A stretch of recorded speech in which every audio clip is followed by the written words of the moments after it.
Hello, everyone. My name is Ian, coach of your Ladner Lantern, and I am the commissioner for the Nimbasa City League.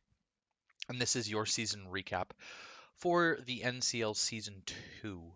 Um, in this video, I'm going to sort of touch on everyone's season, go over the standings, how they all played out, go over each team individually, and sort of touch on the highlights and the lowlights for each team.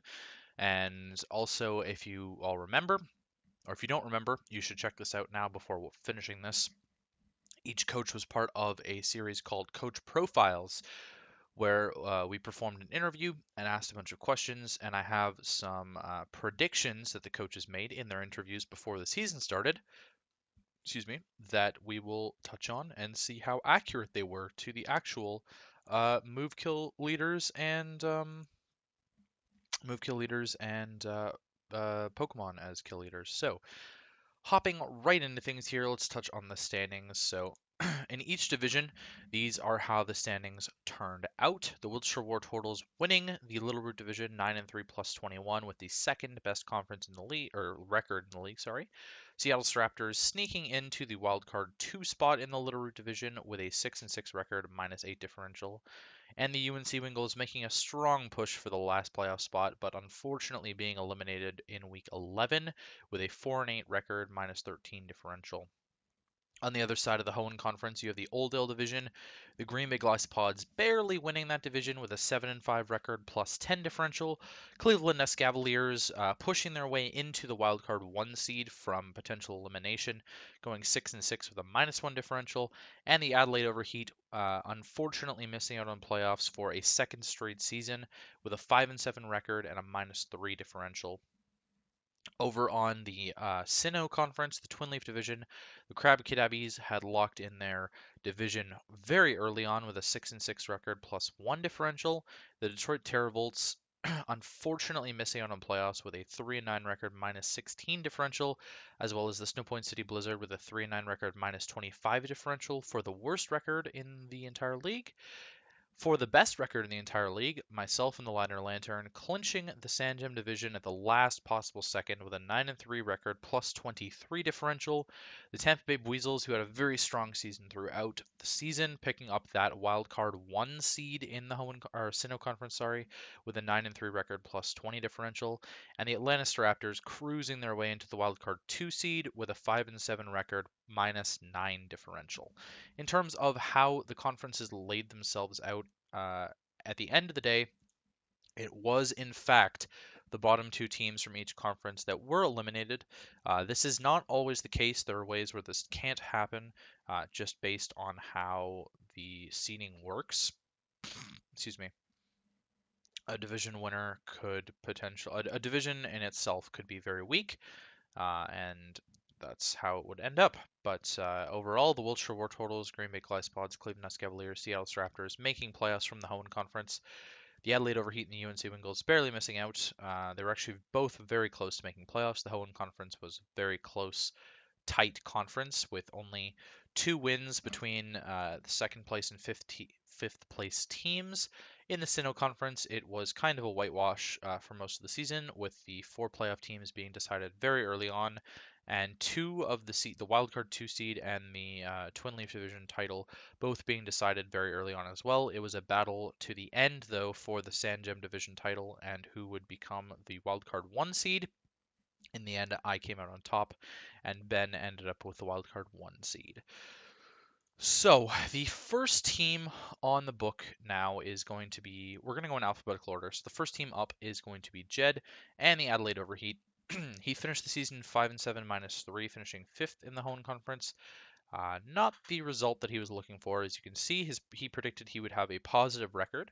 I would say a positive record would be 6 and 6 with a plus differential or higher, and unfortunately he missed out on that by 1 game and potentially a little bit of differential in some of his losses. He predicted Tapu Koko, Halucha, Mega Sceptile, Kyurem Black, and Mega Charizard X to all be kill leaders, so we'll see later on how close that was. And he also predicted Earthquake to be the top move kill. Interesting because Earthquake was not the top move kill in Season 1, and so we'll see if it's going to be the top move kill in Season 2 or not. To recap Jed's team, I've got some screenshots there for you, and I have some points to talk about. So these are going to be common on all of the teams. I've essentially added these as end of season slides. So on the left screenshot there, you can see his entire roster, the amount of kills they had, the amount of deaths they had, the amount of games played they had, the amount of games won they had, as well as his record and placing. On the right screenshot, you have a quick little view of all of his matches in a row in an order that's very visible to see, as well as all of the free agent and trade transactions that he may have made, which I'm going to touch on right now. So to summarize Jed's season a little bit, Destiny was not in his own destiny was not in his hands for a second season in a row. This time he missed out because of a miss from someone else. So quite different than last season, where he was actually 2 wins behind a playoff spot last season and missed out on playoffs that way. This season he didn't control his own destiny, and destiny screwed him a little bit by a megahorn miss via a megahorn miss. I mean. He had Infernape for a good chunk of the season and then ended up dropping it when it wasn't doing super well for him. He ended up picking up Heatran with that transaction and simultaneously traded Heatran to the UNC Wingles for Tornadus Therian. So that was one transaction and a trade. Then he dropped Komala for a Alolan Persian, which was sitting in the free agent pool. Dropped Mightyena, which was his dark type before, and dropped that for Hitmonchan, which was dropped by someone else, and we'll see that later. And then he ended up trading Kartana, which was doing relatively well for him, but wasn't coming to a lot of games, and he traded that to the Cleveland Nest Cavaliers for Jirachi, which actually did do quite a lot on Jed's team after he made that transaction. The kill leader on his team was Kiram, as you can see, with 10 kills, 5 deaths for a +5 differential. I would say it was probably the standout mon on his team. In terms of most games played, Rotom Wash showed up to all 12 matches, which I actually think boded a little bit poorly that Rotom Wash was forced to come to every single game. Granted, it may have had a great matchup every single time, but as you can see, it was mainly Rotom Wash and Gourgeist as his only defense on the team. Hence why they both came to so many matches. He really didn't have the defensive options to sort of work well with those two, and that's why you sort of see the rest of the games played there being fairly shallow for most of them. Um, you have 4 games for Mega Beedrill, 1 for Hitmonchan, 5 for Jirachi, 5 for Nidoking, 4 for Alolan Persian. Those are all less than half the season there. Gardevoir came to half the games, Aerodactyl came to half the games, so he ended up sort of relying on Rotom Wash and Gourgeist a lot. Granted, they both did come to all of his wins as well, so that may say something, but at the same time, if they come to all the games, then you're expecting them to win a couple there, right? I would say the mon that did the least for Jed's team this season was the Mega Beedrill. I had high hopes for it at the beginning of the season. I thought his Volt Turn was incredibly strong with Rotom Wash and Fernape Mega Beedrill right off the bat. I thought it was just absolutely ridiculous, if I'm being honest.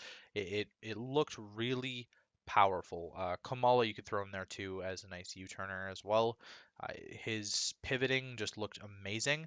And I did think at the time it was a very offensive team with strong pivot, and then he needed more defensive mons to be able to pivot into, which is why Gourgeist saw a lot of action, and also why Rotom Wash saw a lot of action. After making the trade for Tornadus, Tornadus sort of replaced Infernape's role on the Volt turn. Kamala never really got replaced, but that didn't matter too much. And actually, I guess it did with the Jirachi. So he ended up the season with the same strong Volt turn strategy, and still really didn't have the bulk to back it up. And he lost out. He ended up losing out on a lot of speed throughout his trades, in my opinion. Actually, it ended up being about all right, but he missed out on some crucial sort of speed tiers, if you will. So, trading off the Kartana and the Infernape, for example, both of them fit in between where Jirachi and Alolan Persian are, which I think is an important speed tier to hit to outspeed those pesky base 100s and potentially outspeed base 105 threats out there as well, things like Zoroark. The hidden gem on this team was definitely Gorgeist. Gorgeist was actually a nominee for defensive MVP, despite it going 2-8 with 2 kills both being passive, and 8 deaths being the most or second most on his entire team. It showed up to enough games that I think it was relevant as enough as a defensive mon, and it caused a lot of problems, getting a lot of chip damage for him in his wins, which caused Kurum to sort of be able to pick up a lot of those KOs. The next team up here is Austin, the Atlanta Raptors. He ended up finishing the season 5-7 with a -9 differential, finishing slightly below Jed in the overall standings of the season, but sitting quite comfortably in fourth place in the Sinnoh Conference with a 2-game lead over both the fifth and sixth seeds. He predicted Mega Aerodactyl as kill leader, so excuse me, so we'll see how accurate that was. He predicted Return as a top move kill, citing Mega Pinsir and Mega Altaria as the big users of that move. So we'll see how accurate he is there again. He was aiming for playoffs and an even record. One of those he did achieve, clearly. He is the wildcard 2 seed in the Sinnoh Conference, so he did achieve playoffs. The even record, not so much, but this is a massive improvement over his record in Season 1. I'm sorry, I'm just going to take a little bit of a drink. Sorry about that. He did only have one win in season one, so this is a massive improvement, 500% increase in how he did there. And then in terms of how his season went, just sort of as a summary, he started off very strong. He had a nice 4-game winning streak right off the bat. Some very close wins against some very good teams. Taking wins off of Phil, Dom, and Cade are all playoff teams, and he picked up a win against all of them, which is very impressive to me. In fact, they're all actually on his side of the bracket in playoffs. So he has beaten every team on his side of the bracket in playoffs. And then he proceeded to lose 7 of his next 8 games to finish out the season. Luckily for him, he didn't actually need to win any of them to clinch the same playoff spot that he had. So his initial start to the season looked very strong. In terms of free agents, he ended up dropping Frogadier right off the bat because he realized that it did not get toxic spikes, or sorry, it did not get regular spikes, and ended up picking up Ferroseed, which actually did come to quite a few games, and ended with an even differential. 4-4 is not bad considering that's a mon that heavily relies on a violate usage. In terms of the highest kill leader on his team, Mega Altaria is way up there, as you can clearly see. 16 kills, 7 deaths for a +9 differential. It did finish quite high, and we'll see that later on in the video. Most games played, you see that Empoleon and Mega Altaria both were tied at the top there, coming each to 10 games. Fairly impressive. Empoleon actually, I guess I'll spoil it. Empoleon actually finished last in differential. It was the last place mon out of 150 plus. Actually, let me just fact check the number there. 155. It was tied for last with Gorgeist, Klefki, Politoed, and Empoleon. Were all tied there with a -6 differential, tied in last place. However, it was sort of the backbone to Austin's defense this season. He ended up drafting Gliscor, Tangrowth, and Polion, thinking that it worked very well, but it turns out that the combination of ice plus ground kind of wrecks that, and a lot of stuff gets that coverage, including both of the Nidos, which he struggled hard against in a few games this season. Yeah, so what was the next point? Did the least for his team. Okay, so the mon that I believe did the least for Austin's team actually was Gliscor. It not Haunter necessarily. I think Haunter is a very niche pick, and as a tier 5, you can't expect it to come to that many games. So coming into 2 games, it did die twice, but it did get hits off in both games. I think that Gliscor was much more of a disappointment coming to 6 games, going 0-5, 0 kills, dying almost every single time it came, and only winning 2 of those 6 games that it came to, I think is really just quite unfortunate. It turned out to be not a very good defensive mon, and in my opinion, it's really not a good defensive mon in the first place. But especially with that core, it just ended up sort of uh, really shitting the bed for him, unfortunately. I think Tangrowth is a nice runner-up. It only came to 5 games, despite being essentially his best defensive Pokemon on the entire team. And it went 1-4, which I also think is like fairly not that respectable. You could also throw in an argument for Raikou. It came to 6 games, only won one, and it died all 6 times. In terms of a hidden gem, I do believe Zoroark would be his hidden gem. It came to 8 games, won 4 of them. That's fairly impressive given the record on most of his other Mons on the team. Having a 50% win ratio is pretty good. 6 kills, 7 deaths. Again, I wouldn't. I mean, Zoroark is definitely a fan favorite. Or sorry, Zoroark is a favorite for Austin in the first place. So I think that sort of bodes well for his Zoroark usage in the future.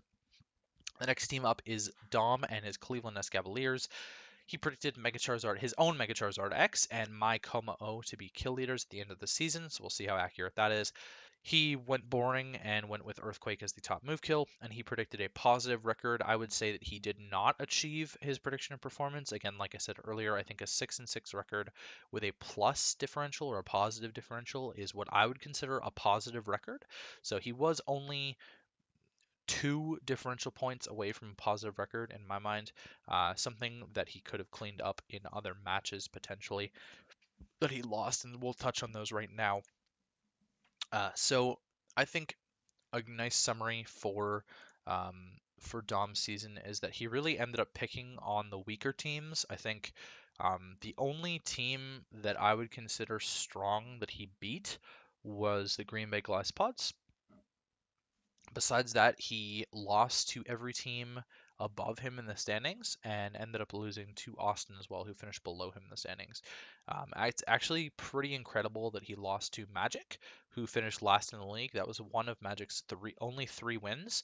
And at that stage, I was not looking I really wasn't thinking that Dom was going to make playoffs at that point, and it sort of came down to his match against Jed there in week 9, and that actually ended up mattering a whole lot. That game mattered a lot in the grand scheme of things. I do think Dom finished out his season strong, winning 3 of his last 4 games is fairly impressive. They all look like they were really close matches as well, just based on the differential. I do have to say, in the middle of the season, he kind of got manhandled a little bit by Phil and Cade, both of who are teams on his side of the bracket. In fact, he actually lost to all 3 teams on his side of the bracket. So we'll be looking for Dom to make some improvements in maybe his team building, and hopefully the first match isn't an indication of what's going to happen for him in playoffs there. In terms of free agents, he did drop Galvantula right off the bat for Crobat ahead of week 1, and then he actually ended up dropping Crobat later. Excuse me, he dropped Hitmonchan after 1 game or right off the bat as well for Electrode, and Electrode was in the running for the 7th Man Award this season, so I think that was a good drop. He did trade Jirachi for Cortana, and Cortana had a huge offensive impact on his team once he got that over the Jirachi. I think Jirachi was a big hole for him, and I think Cortana fills a much more needed role. Although I do think that Cortana makes Tapu Bulu essentially useless. There's a nice combo there that can go with Cortana spamming Leaf Blade in grassy terrain. I think Tapu Bulu is relatively poor on this team now that he has Cortana and a fairy in the Rabombi, which is what he ended up dropping Crobat for. He didn't have the transactions to get rid of Tapu Bulu, unfortunately, but we'll sort of see how this plays out during playoffs. The highest kill leader on his team was a Mega Charizard X with 12 kills, 7 deaths, and a +5 differential. At one point, it was looking like it was going to be Cresselia, but thank goodness Mega Charizard X stepped up and put in the offensive work for him. Most games played was Suicune by far. Actually had a 2-game lead over the Mega Charizard X, so Suicune was pretty much the core of his defensive mons this season. We didn't really get to see a lot of Calm Mind Suicune sets just because it had pretty much the entire defensive onus on it. At a glance, Suicune, Gligar, and Cresselia is a fairly strong defensive core, but once you start wearing them down a lot, it doesn't really help. And if Suicune is resting, then that means it's relying on either RNG or it's not attacking, which I think is a big weakness in Suicune as a bulky water. Not having that reliable recovery kind of just hurts it a lot, and that's why it ended up dying about 8 times. What I think did the least for his team is actually Greninja. Greninja did come to 8 games, but it only got 4 kills and it died 6 times. I was a little bit disappointed out of an offensive water type to see it not get a lot of kills because I think water is a very good typing in Draft League format. And I think Greninja is such a versatile Pokemon that um, it was a little bit disappointing to me. I would also say probably Tapu Bulu might be on my list of maybe disappointments. It started off very well, and then people started to actually prep for it by bringing poison coverage, and it started to not do so hot. Um, Unfortunately for the Bulu, people can just run Hidden Power Fire for the Kartana now, and Bulu's still not going to like that hit. Um, Hidden gem on this team, you could make an argument for Cresselia, but I think a hidden gem probably has to be tier 3 or below if I were to call it a hidden gem, other because people know what the tier 1 and tier 1 mons do now. So I'm going to go with Armaldo. I think Armaldo was a hidden gem for his team. It ended up coming to more than half the games as a tier 5, which is actually pretty crazy. It was a really reliable rapid spinner for the Mega Charizard X. Before it Mega Evolved, it did come to quite a few games. I know it came against me and ended up rapid spinning away the rocks for the Charizard. Um, 3 kills in 7 games, also not horrible. It was like his main Stealth Rock setter this season. Gligar did only come to 4 of his 12 games, so that onus was on Armaldo quite a few times. And I think that sort of sums up Dom's season quite well. Next up is the Detroit Terravolts and Nacho, who finished the season 3-9 with a -16 differential, far off of his prediction of 7-5. And I do think that he had the team at the beginning to make 7-5. And unfortunately, this season is a lot more competitive than last season was. And Nacho just ended up falling short in a few games that I do believe he should have won, and ended up costing him quite a few places in the standings. He predicted Tapu Koko to be a kill leader, so we'll see about that later. He also predicted Surf, Scald, and Moonblast to be top kills. Spoiler alert, all 3 of them are fairly high up on the standings, but they aren't that high necessarily either. Just to summarize Nacho's season a little bit, I think he had a really good team that had fairly exploitable weaknesses right off the bat. He did seem to pick up wins, but they were very sporadic. He couldn't end up stringing any wins together consistently. And I think right off the bat, his loss to Jed sort of put him in a little bit of a rut, in my opinion. I think his match against Jed was very strong, and both teams looked like they definitely could have come out with the win there. Um, Picking up the win over Magic was definitely necessary. He had a very close match against Cade after some hacks, and he didn't end up losing worse than 4-0, which is definitely a positive about this season for him. He didn't get smashed in any games, not that I believe. At least I don't believe that he got smashed in any of these games. He managed to pull back some key differential. 3-9 -16 is not actually that horrible, considering Magic had a -25 differential. This definitely could have been a lot worse of a season for him. Granted, I still don't know how we're going to base draft picks around for season 3. In my mind, I did have the idea that we would be basing it around the worst pick, or sorry, the worst record from last season gets the first pick. So Nacho, in that case, would have a very high pick since he had the second worst record in the league. Um, Free agent drops. He dropped Tangela for Drampa right off the bat. I think that was a very smart move. In fact, it was actually partially my idea because he already had Serena. Tangela really wasn't doing anything for his team that Serena wasn't, unless he wanted to drop Serena for a better defogger early on because he was really lacking removal options. And it ended up being only Serena for most of the season. As you can see, Drampa only came to one match. Um, I would say, yeah. So the kill Chandelure actually as well. Chandelure was a very large disappointment, and he ended up dropping it for Arcanine, which I think worked out a lot better. Dropping Garchomp may have been a mistake, but he couldn't really get away with that for too long. I think Latias provided him with a valuable ground immunity that he needed, as well as sort of another defogger and a good special attacking threat that the Garchomp really wasn't doing, and he did have quite a few physical threats already on the team. So as well as Garchomp was doing, I believe it had 7 kills when he dropped it. It's just, it sort of ended up not being in the best spot. And actually, I can fact check the Garchomp comment really quickly here. Yeah, it did. It had 7 kills and 5 deaths when he ended up dropping it, so it was fairly late into the season that he made that transaction. Um, in terms of the highest kill leader on his team, it was absolutely Mega Diancie with 10 kills. Mega Diancie really stepped up in the last few weeks and ended up pulling out a positive differential for itself, picking up a lot of kills in his game against the Atlanta Raptors and against the Tampa Bay Weasels, if I'm recalling correctly. Um, Most games played was a tie between Megadianti and Celesteela, which came to almost every single game. I'm a little bit miffed as to why Celesteela didn't come to all 12 games personally. I can't remember the matchup that he didn't bring it or what was threatening it, but I do think Celesteela is a good enough mon that it should come to every single match. Um, did the least for his team, I would say that it was Uxie. To be honest with you, I think Uxie's a really strong tier 4 pick. I know from my previous use of Uxie, especially in this league, it was such a key part of my team. You could also say Toxapex was a pretty disappointing mod on this team, coming to 5 games despite it being like the core of his defense on this team sort of says something to me. That definitely means that he forced Celesteela into a defensive role a lot more often than it probably wanted to be forced into. So I'm a little bit sad to see that there. In terms of his hidden gem, I would definitely say it's Pilliswine. Pilswine came to 8 games as a tier 5. That's crazy. And it came to all of his wins, and it had an even differential with 6 kills at the end of the day. It was the third highest on his team, only because Celesteela had a passive kill. So I really do think that Pilliswine was a standout mon for his team. I wouldn't necessarily consider Latias a standout mon. He did only have it for 4 games. Pardon me, 4 or 5 games, and it came to quite a few when he did have it, picking up 2 of his wins there.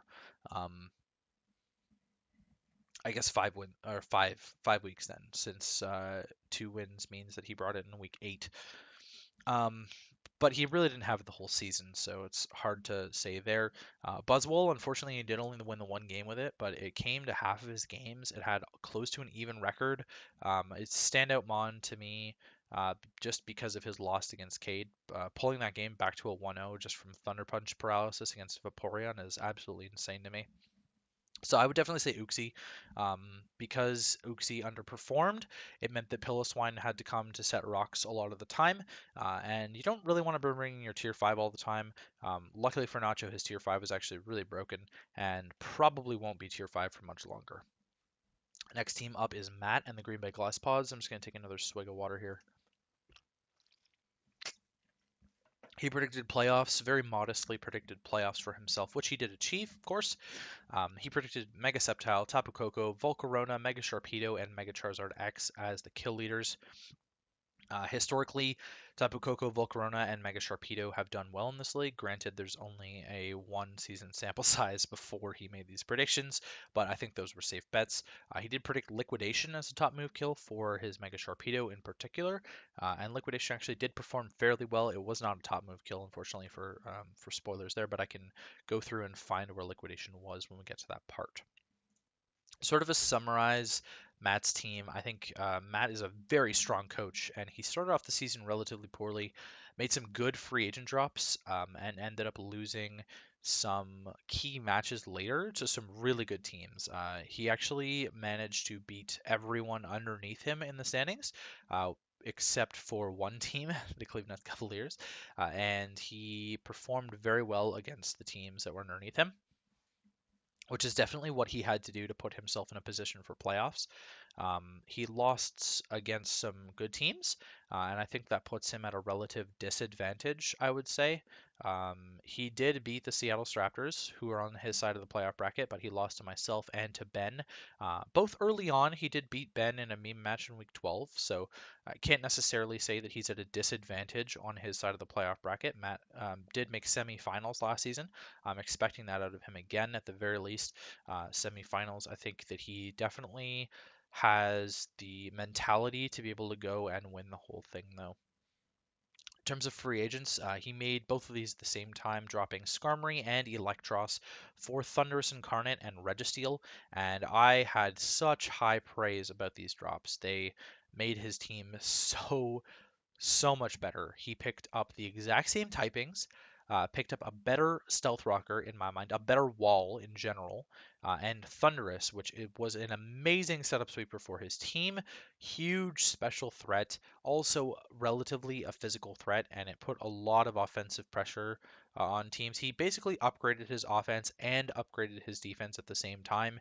He didn't lose out on Volt Turn because he swapped Electros for Thunderous Incarnate, and he had a much more reliable steel type in Registeel in my mind, especially a specially defensive steel type to tank those special fairy hits that Skarmory not can't necessarily do. Skarmory is definitely a much more physically biased tank, um, and Registeel is a nice mixed wall there. So the highest kill leader on his team is definitely Volcarona with 17 kills. Quite an impressive season from Volcarona, improving on its kills from season 1, and Volcarona actually moves into the highest kills for a Mon in the history of the NCL.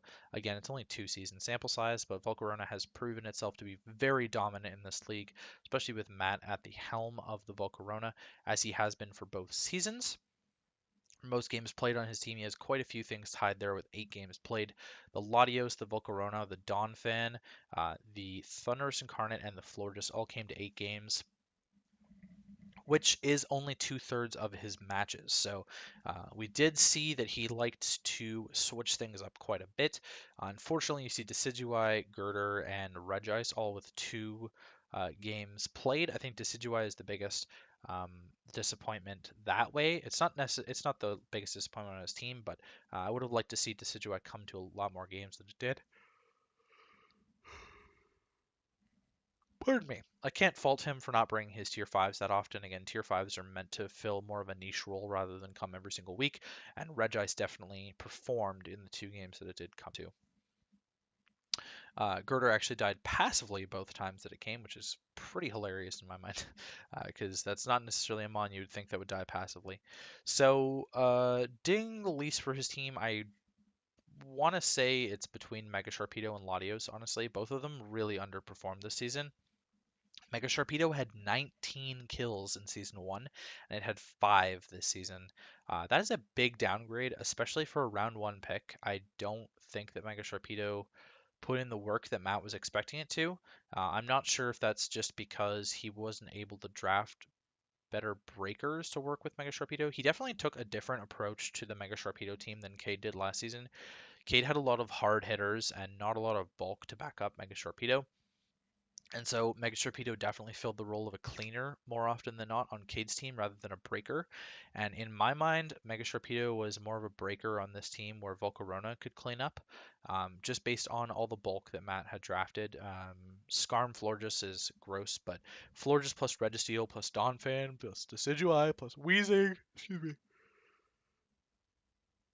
like a third of his team by itself was just all bulk. And so it ended up not working out for Mega Sharpedo. I think Latios coming to 8 games and only getting 4 kills is quite the disappointment as well. Latios just ended up really not doing a whole lot for this team, despite the fact that only died in half of them as well. That just meant that he preserved the Latios a lot, really well. And I think with open Z moves, Latios probably should have more kills than 4.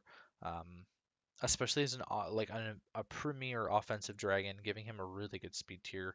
I was really disappointed in how Latios performed on his team. I would also say maybe Girder, if you were counting it.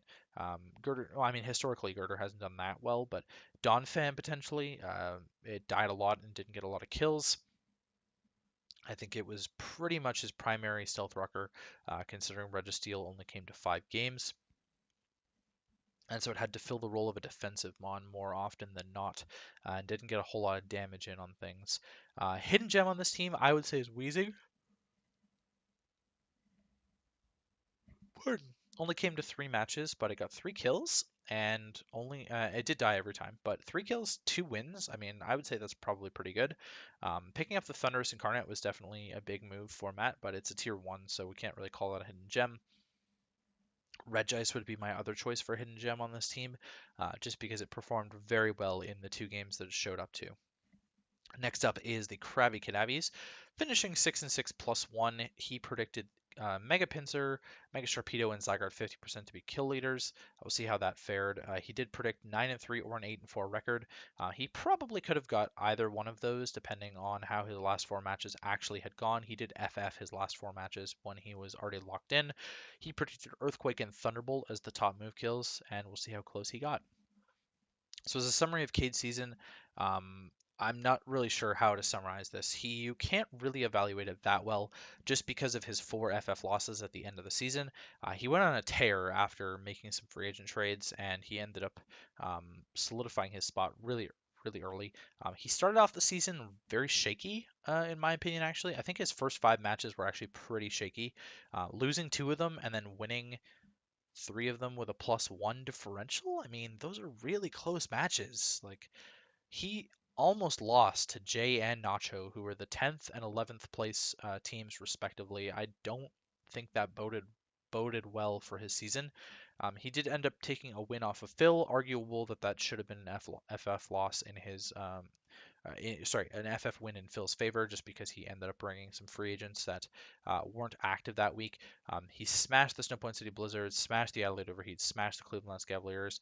It looked like he was back on track. He is the defending champion of Season 1. And then at that point, he had nothing left to play for, so he just chose to FF the rest of his matches. Um, Free agents, he dropped Lantern right off the bat for Palossand, which I definitely agreed with. Palossand didn't come to a lot of games, but it filled a better role than Lantern was going to, especially as a rocker, taking the pressure off of his Sand Core, which he actually also dropped. He dropped Excadrill for the Scizor and Gigalith for the Porygon 2, bringing back Porygon 2 to his team from Season 1, and picking up the Scizor, which proved to be a huge offensive threat on his team after he grabbed it.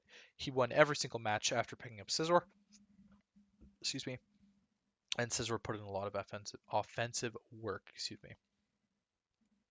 Highest kill leader on his team was the Tapu Koko with 9 kills. Did only come to 7 matches though because he only played 8. Most games played then was the Weavile, which came to every single match, and it looked like it was just going to trade 1-for-1 pretty much the whole season, but it ended with a +2 differential, which I can't fault at all. Halucha, actually with a +5 differential, was not horrible either. Porygon 2 sort of stood out as a really good pickup as well, going 4-1 in the games that it came to. I would say the Mon that did the least for his team was absolutely Mega Sceptile. He was hyping up Mega Sceptile so much at the beginning of the season, so much so that we're taking a vote on it for Season 3 to move it up a Mega tier, but it's probably not worthwhile at this point. I would also argue that Avalugg did the least for this team. Avalugg was the defensive MVP of Season 1, and it didn't come to a single match, not even one this season. That is a big no-no. I don't like that it didn't come to any matches.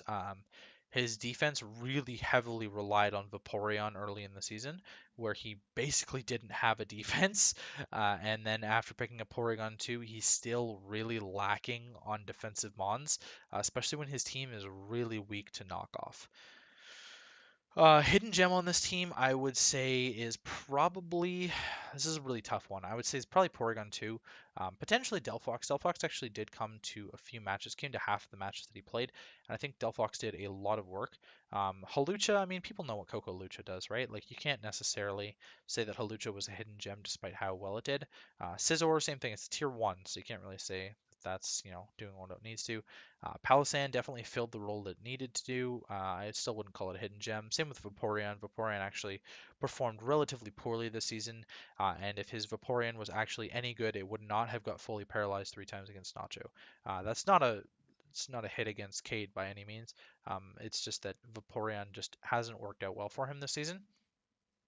Despite I know how well he can use Vaporeon, but it didn't even get one Scald Burn, and then it got paralyzed 3 times. So Vaporeon clearly not the RNG king that it has been in the past.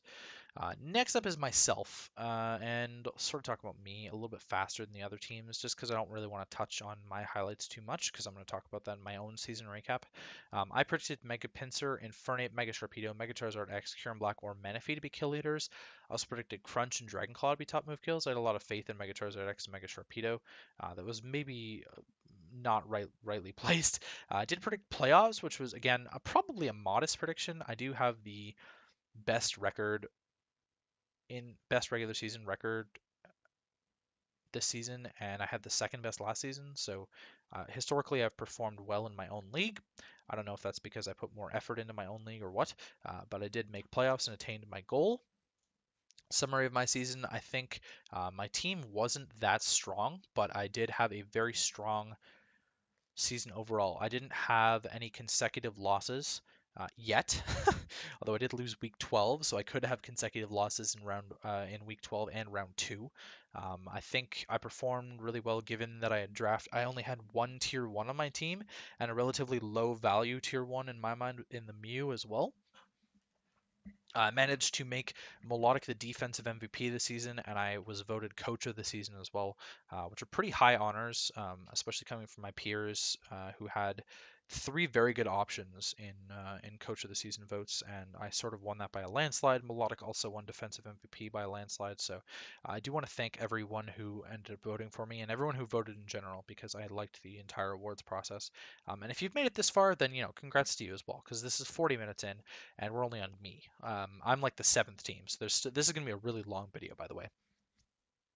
So that would be my summary for myself. Free agents, I dropped Bibarrel a long way through the season, like week 3 I dropped Bibarrel, because I really only saw it coming to my match against Jed in week 11.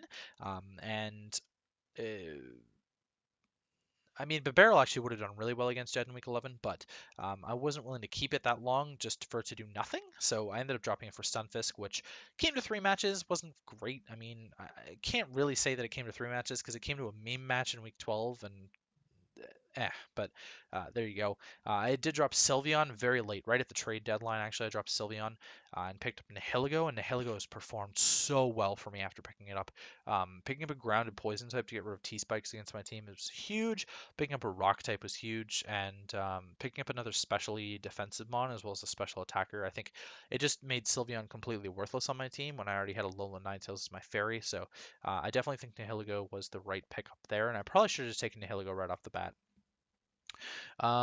What's up next? Highest kill leader on the team was Melodic, crazily enough, with 14 kills, and the next best was Mew with 9, so quite a big gap there between them.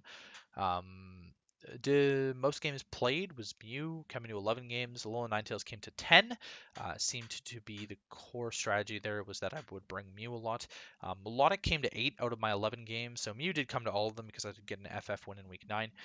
Mew came to all my games, and Melodic came to 8, which is actually still pretty good considering it was the defensive MVP. Excuse me, defensive MVP. Um, only dying 3 times in 8 games is also still pretty crazy. The mon that I believe did the least for my team has probably, I mean, I can't necessarily say it was Alolan Raticate because it's a tier 5 and it only has one good matchup against Phil, which we won't even see until the championship again. So I highly doubt that Alolan Raticate's going to come to any more games, maybe, but I highly doubt it. Stunfisk, again, another tier 5 that I picked up almost primarily to shut down Mega Scizor at the time, but it ended up functioning as a physical wall on my team, which I really was relying hardcore on Melodic for, and Stunfisk sort of helped out there. It also gave me another Stealth Rocker on my team to replace Barrel, which really wasn't coming as a rocker. And realistically, I'm never bringing rocks on Mega Pinsir. I brought rocks once on Kommo-o. Mew has pretty much been the rocker this entire season. Alolan Sandslash hasn't brought rocks at all. I don't even know if Alolan Sandslash actually gets rocks now that I'm thinking about it, but it really hasn't brought them. Despite the fact that I have a lot of Stealth Rockers, Mew has sort of been filled into that role. Maybe Alolan Sandslash coming to 3 games, only 2 kills. I mean, it has won all 3 games, so wouldn't necessarily was that big of a disappointment. Sylveon maybe when I had it was probably a big disappointment. It really didn't do much for me, and it ended up getting crit and paralyzed a few times. Hidden Gem on my team, I firmly believe is Como. It only came to 4 games, had 8 kills, and it was a huge offensive threat. Now I'm not saying that it deserved the 7th man award because I did win 2 awards, so I'm not trying to be greedy by any means. But I think that the definition of the 7th man award is a mon that didn't come a lot but had a huge impact when it came. And Volcanion won that award somehow, and it doesn't even fit the definition. Como absolutely fits that definition for me. had a huge impact in the weeks that it came. 8 kills in 4 games. That's 2 kills a game when it comes, and it only came to a third of my entire matches. Anyways, I'm not complaining or anything, but I do believe that Como is the definition of that award for me this season. Next up is the Seattle Raptors and Daniel. He predicted Mega Sceptile, Alolan Sandslash, and Kieran Black to be kill leaders. Some optimistic predictions with the Mega Sceptile and Alolan Sandslash based on what we've seen from their stats. He was predicting more than 2 wins, which was what he had last season, and he tripled that with 6 wins and made playoffs again. He did make playoffs both seasons. He's played me for round one both seasons, and so we'll see how that goes. He was boring and predicted Earthquake as the move kill. Summary of Daniel's season, he started off very poorly. Pretty hard to come back from 0-3 -14, but he managed it, and he picked up 6 wins, and granted his differential's still in the pits, but you can't really take much more from his season, honestly. He performed well when it mattered, and I think that's the important part for Daniel. He realistically making some changes to his team helped out a lot. And that was kind of the big turning point for Daniel's season, I think. Free agents, he traded Zero Aura for Jolteon. He gained a lot of free points for that, and Magic used up all of the free points that he had left for that. Dropped Simisear for the Xatu, which helped out a lot. Traded a Selgor for Sceptile to the Tampa Bay Weasels, and then ended up dropping Sceptile for Volcanion, which was huge. Honestly, really big. Volcanion was the MVP of this team by far, and that trade in itself changed the landscape of how the playoffs worked this season. Um, Slacking, dropping for Rotom Frost, probably worth it. We don't really have a sample size for that. It only did come to 1 game. Highest kill leader on his team is Volcanion, which is the recipient of the 7th Man Award this season. It's definitely up there in the kill leaders as well with 12 kills in 7 games. Pretty insane. Most games played tied between the Politoed and the Zygarde 50%. Zygarde 50% sucked this season. So did Politoed. Politoed didn't even get a single kill, but they were core parts of his team, and so it was nice that he brought them to a lot of games.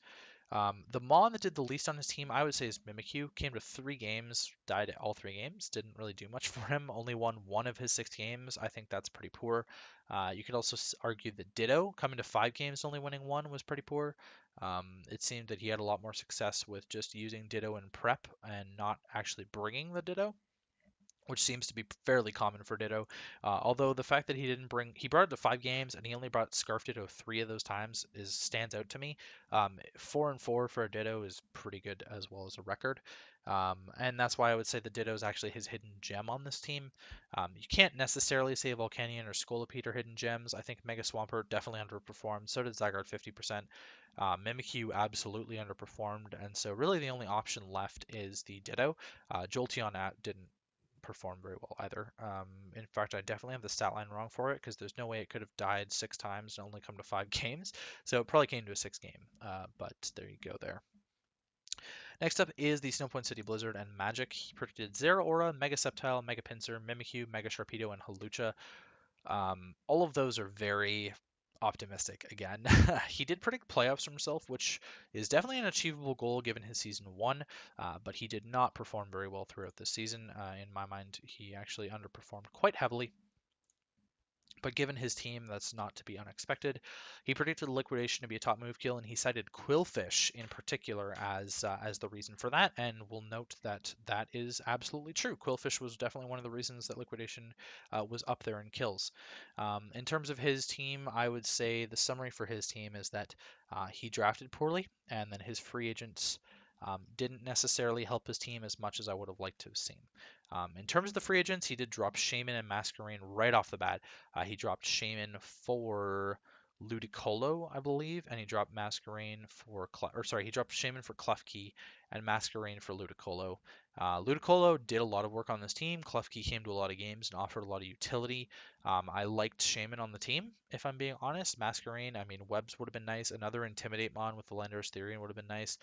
He traded Jolteon to the Seattle Raptors for Zero Aura.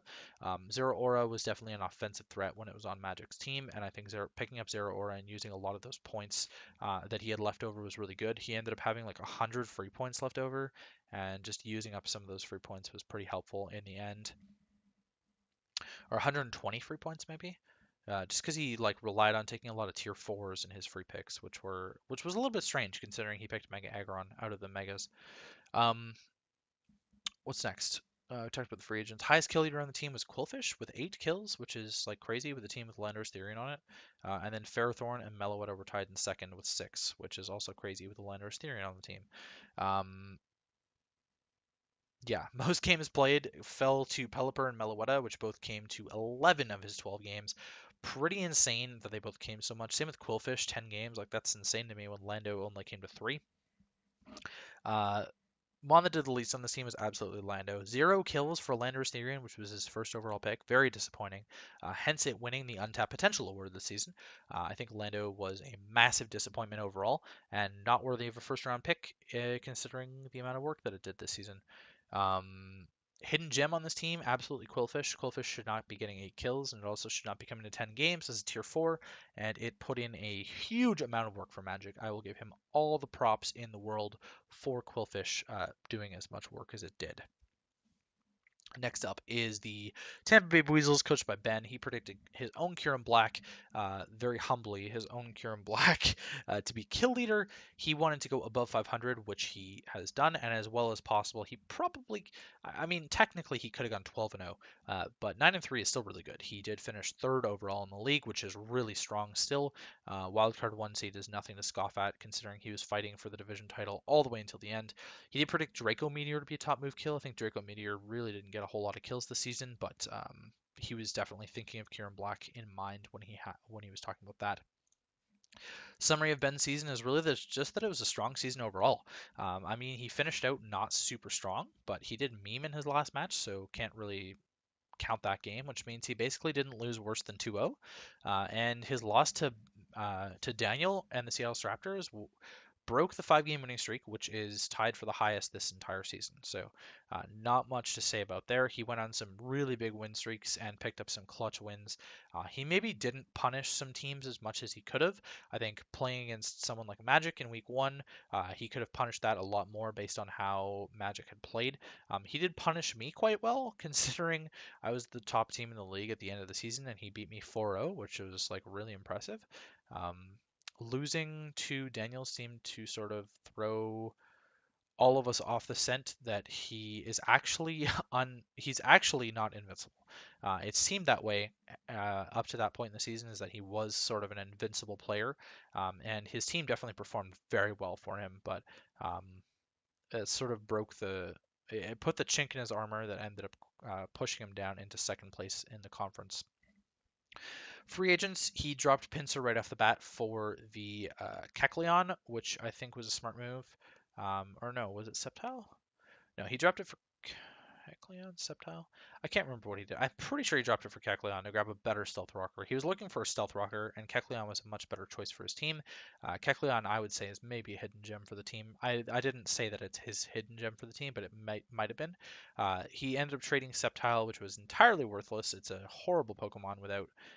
Actually, I just think that it's really bad overall, but he traded it for a Selgor, and a Selgor actually offered a lot of utility on his team, giving him better hazard pressure that he severely lacked, I think. And the fact that a Selgor has 2 passive kills from Toxic Spike damage is actually like pretty impressive to me, given the fact that it only came to 3 games.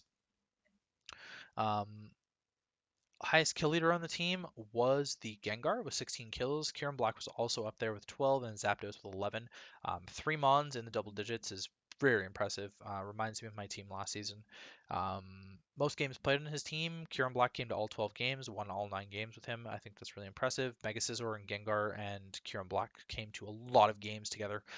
Seemed to be the core offensive of his team, and he sort of had some Voltron going on there with the Mega Scizor and the Zapdos, which also came to a lot of games. I would say that Licky Licky did the least for this team. Came to 4 games, died all 4 times, didn't get a single kill. It was actually fairly worthless to me, in my mind. I actually don't think Licky Licky filled the role that Ben needed it to, and he sort of ended up relying a lot more on Zapdos as a defensive wall rather than Licky Licky. And Zapdos doesn't rely on Licky Licky passing wishes into it. Neither does Mega Scizor. Both of them are roosters, and so Licky Licky filled a role that became obsolete after he started bringing Licky Licky to a lot of games early. He stopped bringing it later in the season, and I think that's because he ended up figuring out that um, fitting in a more offensive Mon there and just running defensive Mega Scizor ended up being a lot more beneficial to him. Hidden gem on this team, I firmly believe, is Embor. It only came to 2 games, but it had 3 kills, 0 deaths. I definitely think Embor was a highlight on this team for me. Same with the Kecleon. I could argue the Kecleon as well. A Selwar you could argue as well. I think a Selwar performed when it did come. Next up is the UNC Wingle, second last team. Don't worry, guys. This is not going to go on for that much longer, although we are approaching an hour now. He predicted Mega Diancie, Kartana, Mega Beedrill, and Weavile to be the kill leaders. We'll see how accurate those are, excuse me. Return, he was citing Mega Pinsir as well for the return there. Aiming for 500, he got really close. Aiming for 3 wins, he surpassed, and he was aiming for 5 kills on the Mega Camerupt, which didn't happen. He only ended up getting 1 kill with the Mega Camerupt. Mega Camerupt was definitely the biggest disappointment on this team. Despite it being a very low tier Mega, I had high hopes for Mega Camerupt on a Trick Room team. Summary for Jay's season, I would say Clefable was just this entire team and nothing else compared.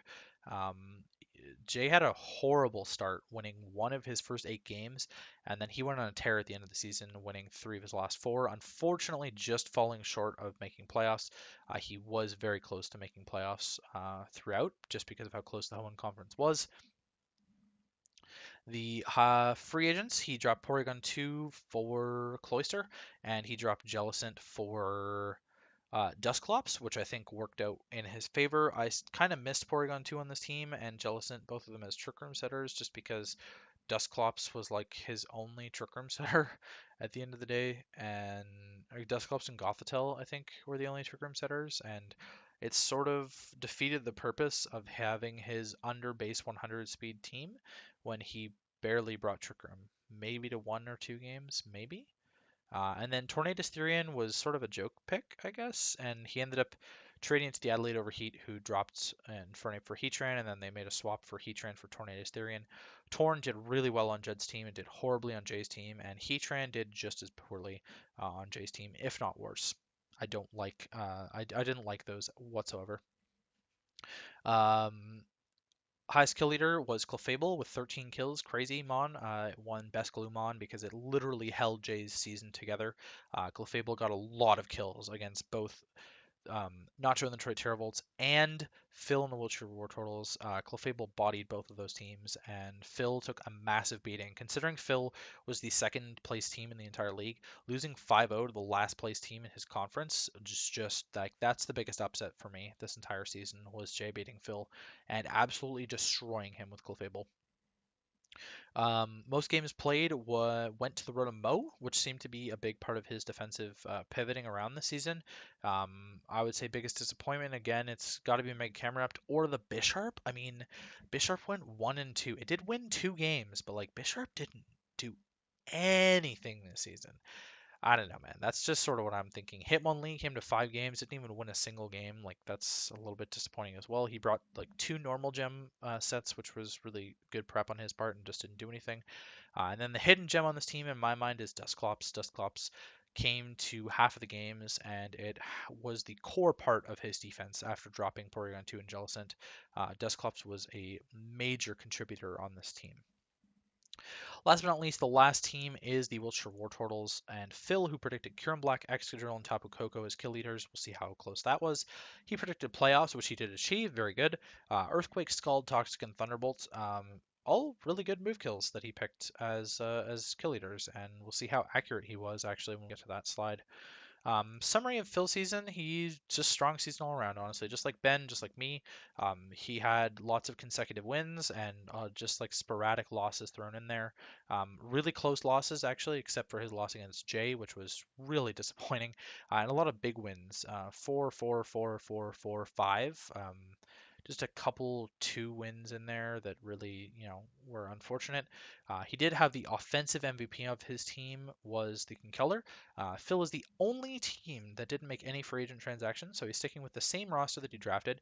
Conkeldurr was his kill leader, and it came to all the games. 19 kills is absolutely ridiculous. It was the offensive MVP, and it tied for the top of the kill leaderboard, tied with Volcarona up there.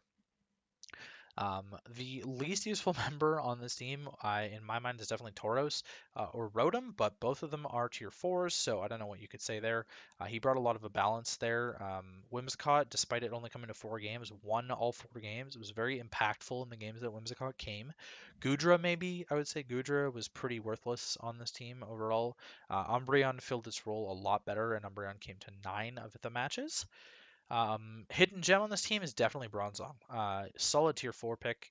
Came to 8 games, won 6 matches, 5 kills, 3 deaths. Positive differential as a wall is really hard to do, and I think Bronzong was definitely a star on this team. Actually, I would maybe say that Manaphy did the least on this team. 3 kills, died every single game that it came to, only came to 6 matches. Like, not really what you want out of your first overall pick, you know. So quite the disappointment in Manaphy there. So now that I've sort of like rushed through all of those and we're already over an hour, let's talk about the kill leaders and stuff. Kill leaders as of week 12. This is the final kill leader standing, and I'll go a little bit more in depth with this just because I can. But Kinkeldor and Volcarona actually tied at the top. Kinkeldor taking the title with 19 kills.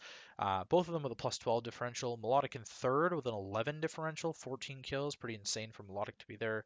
Mega Altaria with 16 kills, sitting alone in fourth with a plus 9 differential, and Mega Aerodactyl with 14 kills, sitting alone in fifth with a plus 8 differential.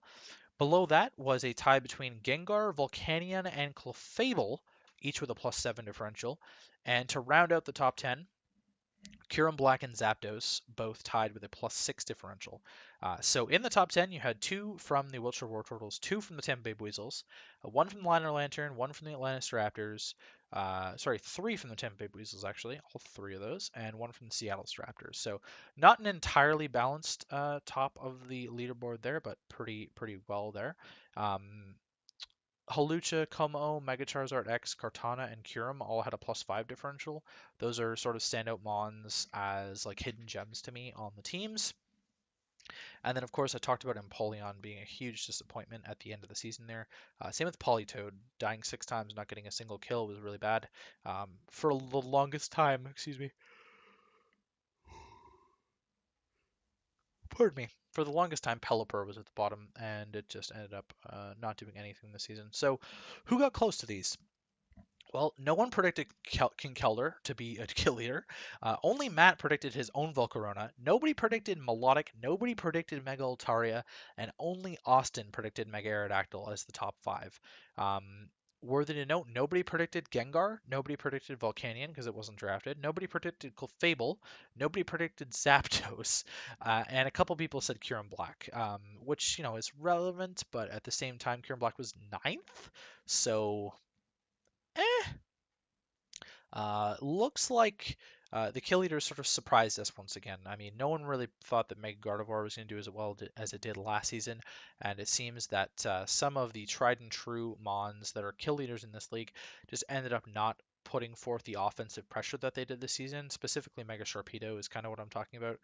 It was kind of a big disappointment compared to Volcarona, which is absolutely the #1 kill leader in NCL in NCL history, and I think more people are going to have an eye on Volcarona next season now that they've seen how well Matt can use it 2 seasons in a row. In terms of move kills, Ice Beam finished at the top this season, where Thunderbolt was last season. Earthquake finished in second, 2 seasons in a row, actually 5 kills behind Ice Beam. Moonblast finished in third, that's about where it was last season, if I recall correctly as well. Thunderbolt in fourth, so losing a lot of ground from last season, but people did use a lot of Z-moves this season instead. And Scald finishing in fifth, which is a little bit ridiculous because of, you know, the nature of Scald, but Melodic got a lot of those Scald kills, and Bulky Waters seemed to reign supreme this season. Right after Scald was Flamethrower and Drain Punch, both with 15 kills. Drain Punch mostly coming from Kinkeldor.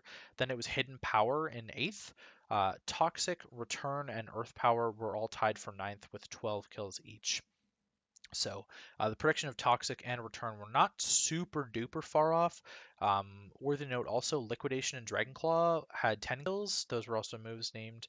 Um, I can't remember what. Oh, I named Crunch and it only had 6. Surf also had 6. Stealth Rocks by themselves picked up 6 kills. Fire Blast didn't even pick up any kills until the second last week of the season and it had 6. It was tied near the top there. Bloom Doom was the highest killing Z move with 4 kills. And there weren't a ton of passive kills, but Leech Seed actually got 3 actual KOs, which is insane. So in terms of the coaches who predicted that, no one thought of Ice Beam. 5 people were boring and predicted Earthquake. Jed, Dom, Cade, Daniel, and Phil. Congrats to you guys. Nacho was the only one who said Moonblast, so big ups to Nacho. Thunderbolt, Cade, and Phil both said, which is not surprising. It was the kill leader last season in moves. And Scald, Nacho, and Phil both were talking about bulky waters in their reviews and got that one correct as well. So I don't have any more slides. This has been a very long video, and it's going to take a lot of time to render and upload, but it's definitely worth it, I think, just for your guys' sake and to see how the season went. So let me know down in the comments below what you guys thought of the season. What were the highlights for you? What did you like about this video? What did you not like about this video? And maybe some predictions you guys have for season 3 if you want to go that far. So that's gonna be it for me, guys, and stay tuned for the weekly recaps for all the playoff matches. Playoffs will be starting next week.